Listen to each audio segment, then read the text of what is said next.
था। What happens if the field is non uniform. ये देखते हैं कि अगर फील्ड नॉन यूनिफॉर्म है, ये जो इलेक्ट्रिक फील्ड अभी तक हम देख रहे थे यूनिफॉर्म थी, हर जगह सेम थी।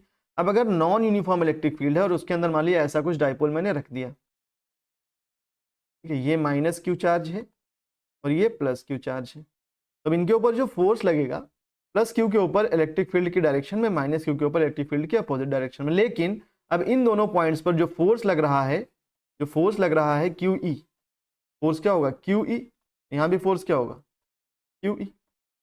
इस पॉइंट की इलेक्ट्रिक फील्ड को मैं E1 बोल देता हूं, इस पॉइंट की इलेक्ट्रिक फील्ड को E2 बोल देता हूं। क्यों? क्योंकि अब हर एक पॉइंट पर इलेक्ट्रिक फील्ड सेम नहीं है। क्यों सेम नहीं है? क्योंकि नॉन यूनिफॉर्म इलेक्ट्रिक फील्ड आ गई है। तो नॉन यूनिफॉर्म इलेक्ट्रिक फील्ड है मतलब हर पॉइंट पर इलेक्ट्रिक फील्ड सेम नहीं है, मतलब यहाँ और यहाँ इलेक्ट्रिक फील्ड सेम नहीं है, मतलब फोर्स सेम नहीं है।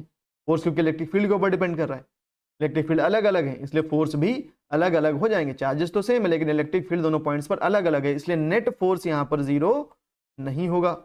और इस केस में लाइन ऑफ एक्शन दोनों फोर्सेस का अलग अलग है, तो नेट टॉर्क भी जीरो या नॉट इक्वल टू जीरो होगा, नेट टॉर्क भी जीरो नहीं होगा। तो यहाँ पर नेट फोर्स भी होगा, नेट टॉर्क भी होगा, मतलब ये रोटेट तो करेगा, तो ये रोटेट भी करेगा और आगे भी बढ़ेगा क्योंकि नेट फोर्स जीरो नहीं है। तो जो भी फोर्स बड़ा होगा, ये QE1 वाला या QE2 वाला, जो भी फोर्स बड़ा होगा उसके डायरेक्शन में एक ट्रांसलेशनल मोशन होगा, ठीक है। तो ये आगे भी बढ़ेगा और घूमेगा भी, आगे भी बढ़ेगा और घूमेगा भी, रोटेट भी करेगा, तो ये आगे बढ़ते हुए घूमेगा। तो यहाँ पर जो मोशन होगा वो कैसा हो जाएगा कि बॉडी लीनियर मोशन भी करेगी और रोटेशनल मोशन भी करेगी, आगे बढ़ते हुए रोटेट करती रहेगी, ठीक है। तो ये हो गया इसका आंसर।